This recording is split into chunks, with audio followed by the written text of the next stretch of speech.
Friends, இன்றைக்கி என்ன பார்க்க போகிறோன்னா சண்டே ஃபுல் டே ரொட்டீன் தான் பார்க்க போகிறோம். இது என்னோடய ஃபர்ஸ்ட் டைம் இப்படி ஃபுல் டே vlog போடுறது. நான் எங்கேயாச்சும் உங்களுக்கு போர் அடிக்கிற மாதிரி இருந்தால் லைட்டாக ஸ்கிப் பண்ணி பாருங்கள். பட் வீடியோ ஃபுல்லாக பாருங்கள். ஏன்னா நிறைய விஷயம் உங்ககிட்ட நான் ஷேர் பண்ணியிருக்கேன் என்னை பற்றி. இன்றைக்கி சண்டேன்றனால கொஞ்சம் லேட்டாக தான் எழுந்திரிப்போம். 9 o'clock மேலே தான். மற்ற நாள்லாம் பார்த்திங்கன்னா 7 o'clock சீக்கிரமாக எழுந்திரிச்சிருவோம். யாரும் தப்பாக நினச்சிக்காதீங்க, என்னடா இந்த பொண்ணு 7 o'clock சீக்கிரம் சொல்லுதேன்னு சொல்லிட்டு. என்னை விட சீக்கிரமாக எழுந்திருக்கிற நிறைய பேர் இருக்கீங்க 4 o'clock 5 o'clockலாம். எப்போதுமே நான் எழுந்தோன்னே இந்த மாதிரி டோர்ஸ் எல்லாம் ஓப்பன் பண்ணி விட்டுருவேன், நல்ல ஏர் ஃப்ளோ வர்றதுக்காக. அப்போ பார்த்திங்கன்னா காலையிலே மட்டன் வாங்கிட்டு வந்துட்டார். ஒரு 7 மணிக்காக காலிங் பெல் அடித்தார். என் ஹஸ்பண்ட் தான் வாங்கி ஃப்ரிட்ஜில் வச்சுட்டு வந்து படுத்துட்டார். ஏன்னா எனக்கு எழுந்தால் தூக்கம் போயிடும்னு சொல்லிட்டு. அப்பா பார்த்திங்கன்னா டெய்லி வீட்டுக்கு வந்துட்டு போவாங்க. அண்ட் அம்மா பார்த்திங்கன்னா அம்மாவுக்கு ஒரு 8 years பேக் வந்து ஒரு பெரிய ஆக்சிடென்ட். ஸோ அவங்களுக்கு ஹியரிங் லாஸ் ஆகிடுச்சு. அண்ட் தலையிலையுமே ஒரு சைட் ஸ்கல் இருக்காது. ஸோ அவங்களே ஒரு குழந்தைமா தான், அவங்களால எங்கேயும் வெளியெல்லாம் வர முடியாது. அண்ட் வீட்டில் எப்போதுமே நான்வெஜ்னால் அப்பா தான் வாங்கிட்டு வருவாங்க. காலையில் எழுந்ததுமே மட்டன் எடுத்து வெளியே வச்சுருவேன் ஃப்ரிட்ஜில் இருந்து. அதுக்கப்புறம் தான் துணி ஊறாய்க்கெல்லாம் போவேன். ஏன்னா குழந்தை துணி கையில் தான் துவைக்கணும்னு சொல்லுவாங்க. ஸோ கிருத்திக் துணியெல்லாம் நான் ஃபஸ்ட்டு ஊற வச்சுருவேன். அண்ட் இன்றைக்கி பார்த்தீங்கன்னா பெட்டுக்கு போடுற ட்ரை ஷீட்டும் இருந்துச்சு. அது வாஷிங் மிஷினில் போட்டால் பின்னாடி இருக்க ரப்பர்லாம் பிரிஞ்சிருது. ஸோ அது வேஸ்ட்டாக போயிடுதுன்னு சொல்லிட்டு அதையும் நான் கையில் தான் துவைப்பேன். எல்லாம் முடிச்சுட்டு வந்துட்டு பால் காய்க்க வந்துடுவேன். இன்றைக்கி தான் ஏன்னா பீஸ்ஃபுல்லாக உட்காந்து காஃபி குடிக்க முடியும். மற்ற நாள்லாம் பார்த்தா டிஃபன் செஞ்சுட்டே நம்ம காஃபி குடிக்கிற மாதிரி இருக்கும். நான்வெஜ் வாங்கியிருக்கனால நாங்கள் பிரேக்ஃபாஸ்ட் செய்ய மாட்டோம். ஏன்னா அப்பா ஈரலும் சேர்த்து தான் வாங்கிட்டு வருவாங்க தம்பிக்காக. முன்னாடிலாம் நான் தான் அவருக்கு போய்ட்டு, இப்போ என்னடானா அவன் தான். கறியும் பார்த்திங்கன்னா ஃபுல்லாக ஃப்ளெஷ்ஷஸாக தான் இருக்கும், எலும்புலாம் அந்த அளவுக்கு இருக்காது. ஸோ டிஃபன் ஏதாவது கொடுத்து அவன் வயிறு ரொப்புறதுக்கு பதிலாக இந்த மாதிரி ஈரல் அவனுக்கு பண்ணி கொடுத்துருவோம் காலையிலேயே. அதை அவன் சாப்பிட்டுப்பான். அது கொஞ்சம் ஹெல்த்தியும் கூட அவனுக்கு. அண்ட் ஈரல் சரி ரொம்பவே ஈஸி. பால் பொங்குறதுக்குள்ளே ஈரலையும் கழுவி மஞ்சத்தூள் போட்டு கொஞ்சம் நேரம் வச்சுருவேன். ஏன்னா காஃபி குடிச்சிட்டு தான் அப்புறம் மற்ற வேலையெல்லாம் பண்ணுவேன். காலையில் பார்க்கும்போது எங்கள் வீடு இப்படி தான் இருக்கும். பட் நீங்கள் ஈவினிங் பார்த்திங்கன்னா அப்படியே தலைக்கீழே இருக்கும். நானும் வீடை க்ளீனாக வச்சுக்கணுன்னு தான் ஆசைப்படுவேன். பட் குழந்தைங்க இருக்கனால அங்கங்கே டாய்ஸ் போட்டு வச்சுருவாங்க. காஃபி குடிச்சு முடிக்கிறதுக்குள்ளே தம்பியும் எழுந்து வந்துட்டான். ஆக்சுவலாக நேற்று டிமார்ட்லேருந்து இந்த மோல்டு வாங்கிட்டு வந்திருந்தோம்.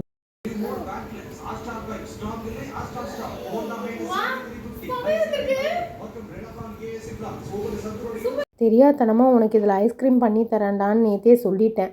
ஒரே ஆடம் நைட்டெல்லாம் தூங்காமல் எனக்கு பண்ணித்தான்னு சொல்லிட்டு சரின்னு சொல்லிட்டு மாசாவை ஊற்றி வச்சிட்டோம். பட் அது நல்லாவே வந்திருந்தது. காலையில் அவன் அந்த ஐஸ் சாப்பிட்டுட்டு இருக்கும்போதே நான் போய் ஈரல் ப்ரிப்பேர் பண்ணியும் ஸ்டார்ட் பண்ணிட்டேன். ஈரலை நல்லா வாஷ் பண்ணிவிட்டு அதை ஒரு 5 minutes மஞ்சத்தூள் போட்டு ஊற வச்சிடணும். அதுக்கப்புறம் அது முங்குற அளவுக்கு தண்ணி ஊற்றி ஒரு 5-6 விசில் விட்டு வேக வச்சுக்கோங்க. ஈரல்லேருந்தே தண்ணி நிறைய வெளியே வரும், அதனால் ரொம்ப தண்ணி ஊற்றிடாதீங்க. ஒன்ஸ் வெந்தோடனே குட்டி குட்டி பீஸாக கட் பண்ணிக்கோங்க. உங்கள் குழந்தைங்க எவ்வளோ பெரிய பீஸாக இருந்தால் சாப்பிடுவாங்களோ அந்த அளவுக்கு. அப்புறம் ஒரு கடாயில் சீரகம் சோம்பு போட்டு தாளிக்க ஆரம்பிச்சிருங்க. சின்ன வெங்காயம் யூஸ் பண்ணுங்கள், அதுதான் டேஸ்ட்டாகவும் இருக்கும். பெரிய வெங்காயத்தை விட இதுதான் காட்டிலும் ரொம்ப நல்லது. அது வதங்கிட்டு இருக்கும்போதே கொஞ்சம் பெப்பர் அண்ட் சால்ட் போட்டுக்கோங்க தேவையான அளவு. நல்லா வதங்கினதும் ஈரலையும் எடுத்து அதுக்குள்ளேயே போட்டு நல்லா மிக்ஸ் பண்ணுங்கள். அளவுக்கு நீங்கள் பார்த்தீங்கன்னா அதுவே கலர் சேஞ்ச் ஆகும், நல்லா ஃப்ரை ஆன மாதிரி. அப்போ ஸ்டாப் பண்ணி குழந்தைங்களுக்கு சர்வ் பண்ணிடுங்க.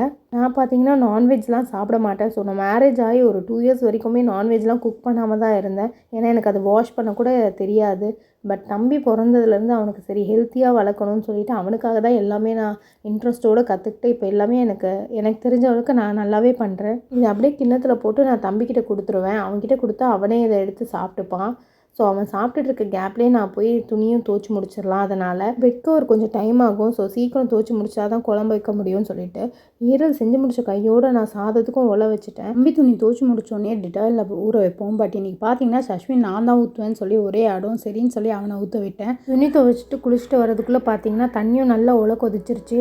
என் ஹஸ்பண்டே ரைஸ் எல்லாம் உள்ளே போட்டார். நான் கழனி பணிஞ்சு வச்சுட்டு தான் போனேன். குளிச்சுட்டு வந்தோன்னே மொதல் வேலையாக கிருத்திக்கும் மட்டன் சூப் போட்டுட்டேன். அவனுக்கு இதுதான் ஃபர்ஸ்ட் டைம் நாங்கள் மட்டன் சூப் கொடுக்க போகிறோம். மதியமாகவே பச்சை பயிரும் ஊற வச்சுட்டேன். ஏன்னா நைட் முளைக்கட்டப்போ தான் கரெக்டாக இருக்கும்னு சொல்லிட்டு. நீங்கள் பார்த்தீங்கன்னா மட்டன் குழம்பு ரொம்ப சிம்பிளாக தான் வச்சுருந்தேன், வெறும் மட்டன் மசாலா யூஸ் பண்ணி.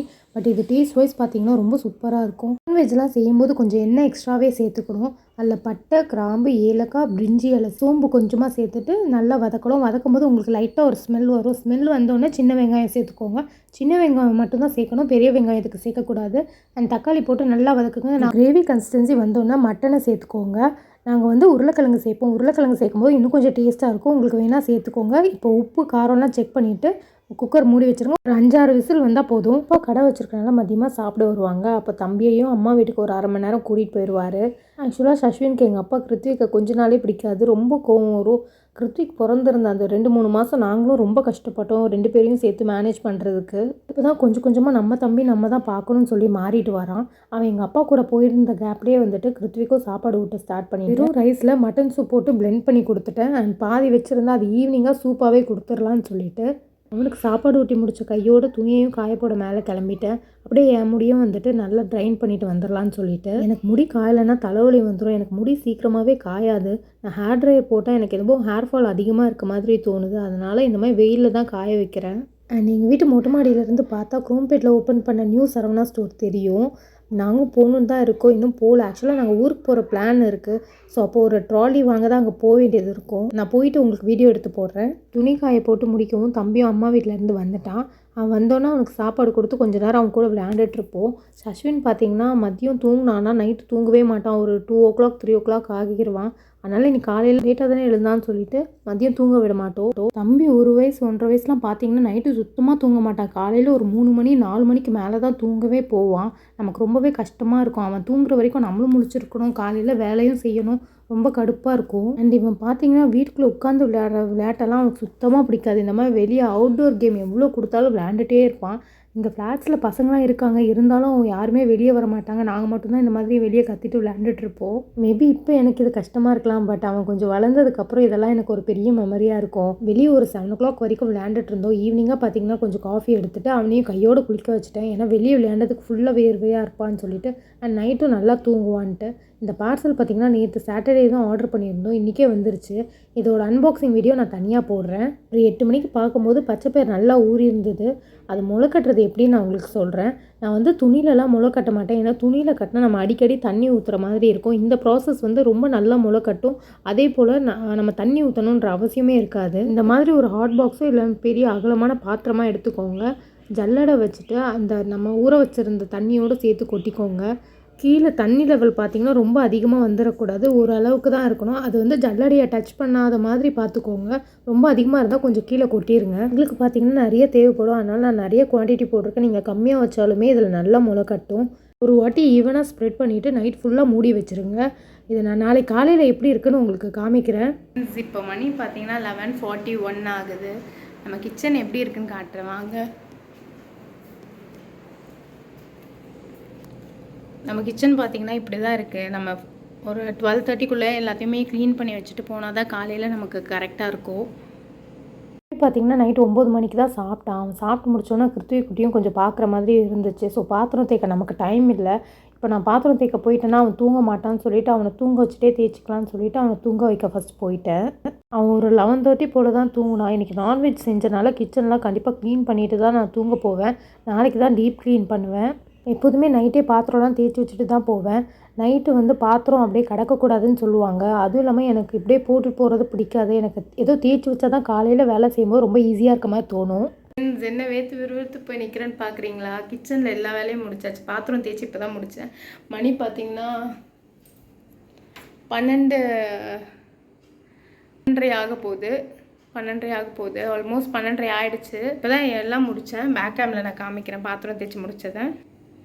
காலையில் தேவையான பொருள் மட்டும் எடுத்து சமைச்சிட்டு மிச்சம் எடுத்து அடுக்கி வச்சுருவேன். இது பார்த்திங்கன்னா நம்ம இப்போ பச்சைப்பயிர் முளைக்கட்டை வச்சுருந்தது. அண்ட் பெருக்கிறது பார்த்திங்கன்னா காலையில் தான் பெருக்குவேன், இப்போ நான் பெருக்க மாட்டேன். ஓகே, தேங்க்யூ, பாய். இது பார்த்திங்கன்னா மண்டே மார்னிங் தான் ஷூட் பண்ணேன். பச்சைப்பயிர் பார்த்தா நல்லா முளை கட்டியிருந்தது. நாங்கள் இது ஆக்சுவலாக வந்து தாளிக்க அண்ட் வந்துட்டு தோசையிலலாம் ஊற்றி சாப்பிட யூஸ் பண்ணுவோம். நான் அப்கமிங் வீடியோஸில் கண்டிப்பாக இதெல்லாம் உங்களுக்கு ஷேர் பண்ணுறேன். இவ்வளோ நேரம் பொறுமையாக எங்கள் வீடியோ பார்த்ததுக்கு ரொம்ப தேங்க்ஸ். உங்களுக்கு வீடியோ பிடிச்சிருந்தா ஒரு லைக் மட்டும் போட்டுருங்க. வீடியோ பிடிச்சிருக்கோம் நான் நம்புகிறேன். Thank you so much.